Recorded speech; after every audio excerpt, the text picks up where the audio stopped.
वाढती लोकसंख्या, जलद शहरीकरण आणि बदलत्या जीवनशैलीमुळे दिवसेंदिवस कचऱ्याची समस्या वाढतीये। यामुळेच कचऱ्याचं शाश्वत व्यवस्थापन, योग्य विल्हेवाट लावण्यासाठी शिवसेना महायुती सरकारनं नुकतंच महाराष्ट्र राज्य कॉम्प्रेस्ड बायोगॅस धोरण 2026 जाहीर केलंय। उपमुख्यमंत्री माननीय एकनाथजी शिंदे साहेबांनी यासाठी सातत्यानं पुढाकार घेतला होता। त्यांच्या पुढाकारानं हे धोरण जाहीर करण्यात आलंय।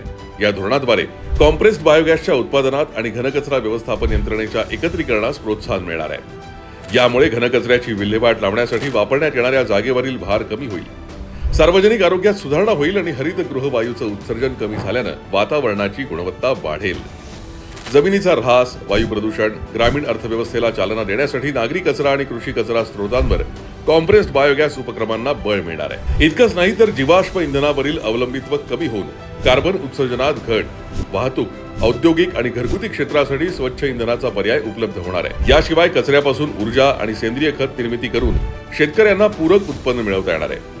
हे धोरण राबवण्यासाठी सरकारनं 500 कोटी रुपयांची तरतूद केली आहे। पर्यावरण पूरक महाराष्ट्र हा शिंदे साहेबांचा संकल्प आहे। त्यांच्या संकल्पनेतून आज या धोरणाची अंमलबजावणी होत असून महाराष्ट्राच्या शाश्वत विकासासाठी हे महत्त्वपूर्ण पाऊल आहे।